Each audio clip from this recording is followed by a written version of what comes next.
हिंदी में यूपीएससी की तैयारी से संबंधित प्रोग्राम्स को देखने के लिए सब्सक्राइब करें स्टडी IQIAS हिंदी। भारत में बाल विवाह स्वतंत्रता पूर्व से ही एक गंभीर समस्या बनी हुई है और स्वतंत्रता के बाद अनेक कानूनों के बावजूद भारत से बाल विवाह समाप्त नहीं हो रहा है। और वर्तमान में ये देखा जा रहा है कि राजस्थान इस बाल विवाह की स्थिति से बहुत ही गंभीर रूप से प्रभावित है और अनेक प्रयासों के बावजूद यहाँ की जनता बाल विवाह से मुक्त होना नहीं चाह रही है। पर जरूरी है कि इसके लिए सख्त कदम उठाए जाएं और इन सख्त कदमों के बाद भारत को जल्द से जल्द बाल विवाह से मुक्त कराया जाए, क्योंकि इसके प्रभाव बहुत ही ज्यादा गंभीर है। दरअसल फिलहाल एक ऐसे विषय पर हम लोग करने वाले हैं चर्चा, और ये मामला राजस्थान से जुड़ा हुआ है। दरअसल राजस्थान के लिए एक एनजीओ है जिसने इनिशिएटिव लिया है कि वो 2026 में इसे पूरी तरह से बाल विवाह से मुक्त कराएगा। और अभी इन्होंने जो डेडलाइन डिसाइड की है वो 3 फेजेस के हिसाब से ये कहती है कि 8 मार्च तक उम्मीद ये है कि सभी काम इनका पूरा हो जाएगा 3 फेजेस के अंदर, और इसके बाद राजस्थान में एक बहुत ही बड़ी उपलब्धि मिलेगी।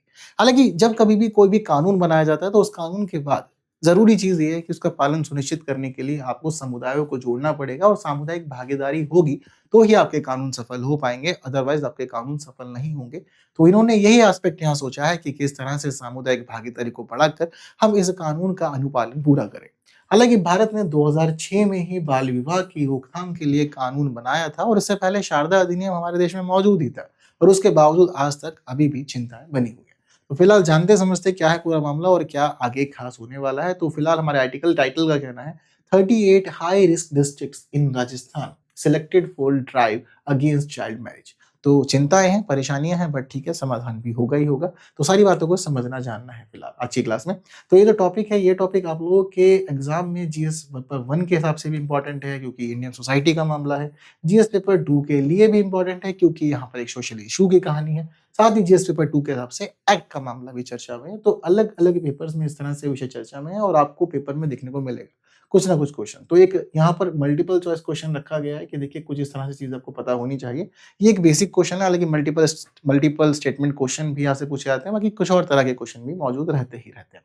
तो देखेंगे लास्ट में क्या है क्वेश्चन का आंसर, और लास्ट तक पहुंचते पहुंचते आपको सभी चीजें समझ में आ ही जाएगी। तो चलिए बढ़ते हैं आगे और सारी बातों को जानते समझते हैं। तो देखिए मामला ये है कि भाई अभी फिलहाल राजस्थान में एक नागरिक समाज नेटवर्क है, और उसने 38 उच्च जोखिम वाले जिलों में बाल विवाह समाप्त करने के लिए एक व्यापक अभियान शुरू किया है।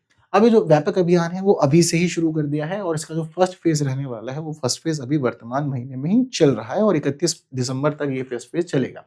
पर क्या स्थिति और क्या है इससे जुड़ा हुआ मामला? तो दरअसल राजस्थान के अंदर एक नागरिक समाज नेटवर्क है जो 38 जोखिम वाले जिलों में बाल विवाह को समाप्त करने के लिए अभियान शुरू किया है। अगले वर्ष तक इसकी उम्मीद यह है कि बाल विवाह की पूरी तरह से समाप्त कर दिया जाएगा।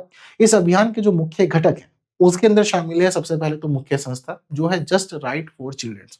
दरअसल ये एक ऐसा संगठन है जो लगातार बच्चों के अधिकारों की बात करता है, बच्चों की सुरक्षा की बात करता है, बच्चों के बचपन को सुरक्षित रखने की बात करता है। क्योंकि दरअसल हमारा जो बचपन है, देखिए वो बचपन इंसान को अपने जीवन के आखिरी दिन और आखिरी सांस तक हमेशा याद रहता है, और इंसान जिंदगी भर अपने बचपन के जो खास पल होते हैं उनको याद करता रहता है। लेकिन दरअसल बाल विवाह के बाद उससे वो सारी चीजें छीन ली जाती है, जो एक बचपन की स्थिति होती है वो दूर हो जाती है, और आप एक ऐसी उम्र में दो लोगों का विवाह करा दे रहे हो जब वो इन चीजों को जानते ही नहीं। कई बार ऐसा लगता है, बचपन में हम लोग चीज़ों को समझते हैं तो पता लगता है कि बचपन के अंदर विवाह का मतलब केवल नए कपड़े पहनना और अच्छा भोजन करना हुआ करता था, साथ-साथ फैमिली गैदरिंग हुआ करता था। लेकिन जब उम्र में बड़े हुए तो पता लगा कि विवाह का मतलब केवल अच्छे कपड़े या फिर अच्छा खाना-पीना नहीं है। विवाह का मतलब ढेर सारी ज़िम्मेदारियाँ भी हैं। पर क्या एक 8 साल, 10 साल, 12 साल का जो बच्चा है, क्या वो ये ज़िम्मेदारियाँ पूरी करने के योग्य है? क्यों आप उसको इस तरह की ज़िम्मेदारियों में बाँध दे रहे हैं या इस तरह की परिस्थितियों में बाँध दे रहे हैं, जो उसके बचपन को छीन ले रहा है? वहीं इसके प्रभाव पुरुषों के जीवन पे तो कम, लेकिन लड़कियों के जीवन पर ज़्यादा रहते हैं। जो बालिकाएँ हैं, वो इससे बहुत ही ज़्यादा प्रभावित होती हैं, और ये बाल विवाह ही है, जिसने हमारे देश में 14-15 साल की लड़कियों को गर्भ धारण करते हुए भी देखा है। केवल प्रभाव यहीं तक ही सीमित नहीं है, बल्कि उनकी शिक्षा का दूर हो जाना, परिवार से दूर हो जाना, और जो बचपन की मौज-मस्तियाँ, खिलखिलाता हुआ जीवन, वो सारी चीज़ें भी उनके हाथ से निकल जाती हैं, और उनको बाँध दिया जाता है एक ऐसे जीवन से, एक ऐसे संबंध से, जो शायद वो अभी नहीं चाहती थी, जिसके लिए भी बहुत अधिक समय था, लेकिन फिर भी ज़बरदस्ती चीज़ें आगे बढ़ी। तो ये जो जस्ट राइट फॉर चिल्ड्रंस है, ये मेनली बच्चों के लिए ही काम करता है, उनके अधिकारों के लिए काम करता है। उसने बहुत सारे प्रयास किए हैं, और पिछले साल ही इसने 22,480 बाल विवाहों को रोकने का काम भी किया। अब फिलहाल इसके साथ में ये अकेला काम नहीं कर रहा है, यहाँ पर 17 और संगठन हैं जो इसमें सहयोग कर रहे हैं और सभी चीज़ों को अच्छा करना चाहते हैं।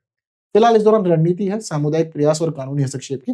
तो कोई भी कानून मैंने बताया आपको कि तभी पूरा होगा जब समुदाय जुड़ेगा। समुदाय अगर किसी कानून का पालन नहीं कर रहा तो वो पूरा नहीं हो सकता। तो इन्होंने दोनों ही अप्रोच को अपनाया कि कानूनी हस्तक्षेप के साथ-साथ सामुदायिक प्रयासों को भी आगे रखेंगे जिससे कि चीज़ें सुधरे और साथ ही स्थानीय सहयोग जैसे कि ग्राम पंचायत संसाधन और धार्मिक नेताओं की भूमिका रहेगी, यानी कि स्थानीय स्तर पर जो ग्राम प्रधान हैं, वो चीज़ों में मदद करेंगे, वो आगे आएँगे और लोगों को समझाएँगे कि बाल विवाह गलत है। साथ-साथ जो धार्मिक नेता हैं, जिनमें लोगों की आस्था है, लोग मानते हैं, तो उनके माध्यम से भी प्रमोट किया जाएगा कि बाल विवाह ना हो, जिससे उम्मीद है कि इसमें बड़ी गिरावट आएगी। हालाँकि बात करें अगर आंकड़ों की तो राजस्थान बहुत ही ज़्यादा प्रभावित है। राष्ट्रीय परिवार स्वास्थ्य सर्वेक्षण जो 2019-21 में हुआ था, वो बाल विवाह से जुड़ी हुई बहुत ही गंभीर चिंताओं को उजागर भी करता है। और यहाँ ये पता लगता है कि राजस्थान के अंदर बाल विवाह दर 25.4% है, लेकिन राष्ट्रीय औसत 23.3% है। तो राजस्थान में जो बाल विवाह है वो राष्ट्रीय औसत से भी ज़्यादा है। और ये भी नहीं है कि केवल राजस्थान में बाल विवाह होता है, ये देश के अंदर अलग-अलग राज्यों में मौजूद है। जब से कानून बनाया गया तो लोग ये तो समझते हैं कि बाल विवाह अपराध है, लेकिन लोग अब इल्लीगल रास्ते ढूँढ करके बाल विवाह को आगे बढ़ा रहे हैं। तो अभी ये स्थिति है कि राजस्थान के अंदर बाल विवाह की दर हमारे राष्ट्रीय औसत से भी ज़्यादा है और बात करें राजस्थान के अलग-अलग जिलों की तो राजस्थान में सबसे ज़्यादा उच्च बाल विवाह वाले जो जिले हैं, उनमें चित्तौड़गढ़ और भीलवाड़ा सबसे आगे है और यहाँ पर बाल विवाह की दर 40% से भी ज़्यादा है। वहीं इसके अलावा झालावाड़, टोंक, सवाई माधोपुर, बूंदी, भरतपुर, करौली, बीकानेर, अलवर और प्रतापगढ़ ये ऐसे जिले हैं जहां पर बाल विवाह की दर 30% से ज्यादा है। हालांकि 9 अन्य जिले जो हैं वहां पर बाल विवाह की दर 23% से 29.9% के बीच में। तो ये है राजस्थान का हाल और ये बहुत ज्यादा गंभीर है। तो जरूरी है कि कुछ प्रयास हो और बड़े स्तर पर हो और इसी वजह से सामुदायिक भागीदारी जरूरी है। हालांकि हमारे जो देश में बनाया गया कानून है वो कानून भी यहाँ पर भूमिका निभाएगा। दरअसल हमारे देश में जो कानून है वो 2006 में बनाया गया था और यह बाल विवाह निवारण अधिनियम है।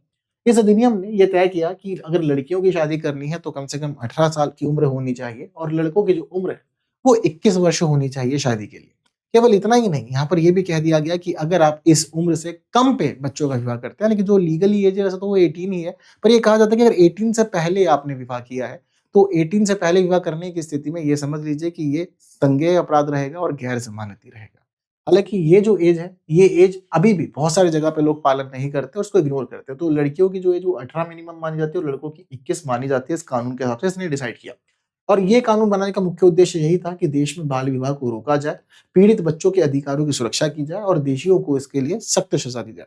तो दोषी अभी भी हमारे समाज में खुले तौर पर घूम रहे हैं और दोषी ये समाज है, ये परिवार है जो इस तरह की गतिविधियों को आगे बढ़ाते हैं और वो लोग जो ऐसे कार्यक्रमों में शामिल होकर के ऐसी चीज़ों को सपोर्ट भी करते हैं। तो सज़ा रहेगी बिल्कुल जो डिसाइड की गई है। तो बाल विवाह करवाना या फिर सहयोग करने के मामले में 1 लाख रुपए तक का जुर्माना और 2 साल तक की कैद है।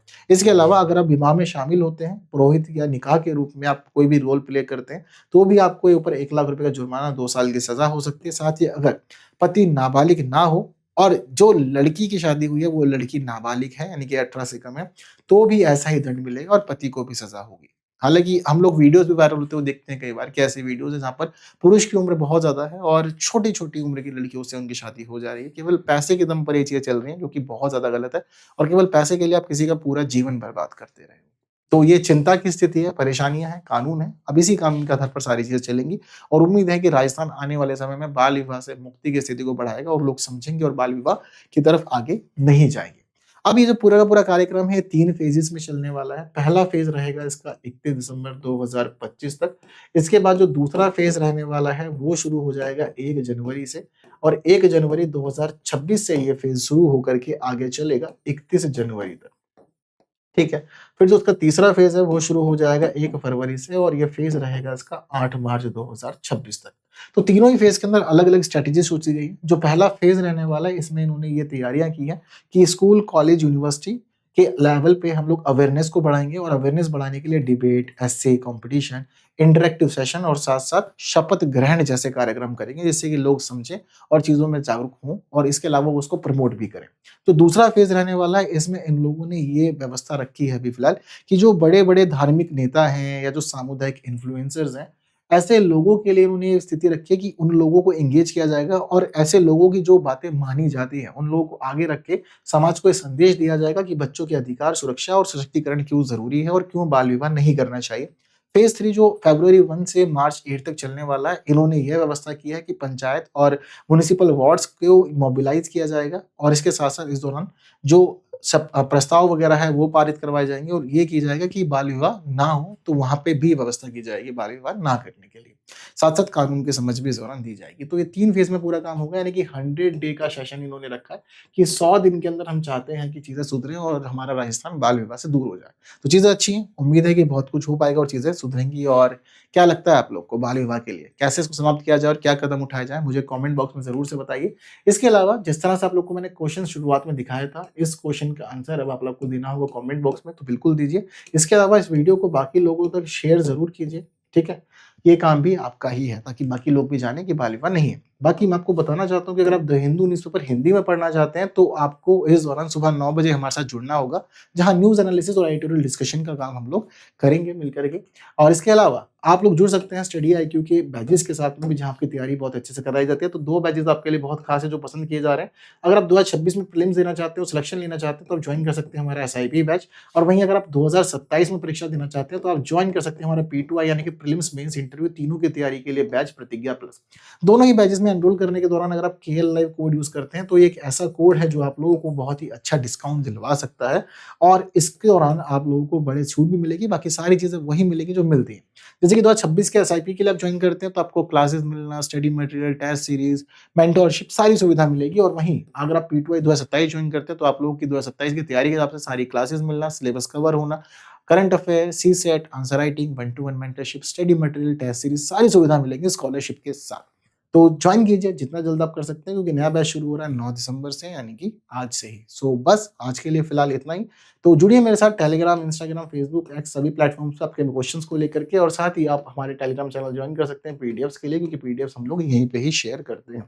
तो बस इसी तरह जुड़े रहना है, पढ़ना है, तैयारी करते रहनी है और वीडियो को शेयर जरूर करना है। बाकी की बात होगी आने वाली क्लासेस में कुछ नए विषयों के साथ। तब तक के लिए दीजिए मुझे विदा। Thank you so much. जय हिंद। हिंदी में यूपीएससी की तैयारी से संबंधित प्रोग्राम्स को देखने के लिए सब्सक्राइब करें स्टडी IQ IAS हिंदी।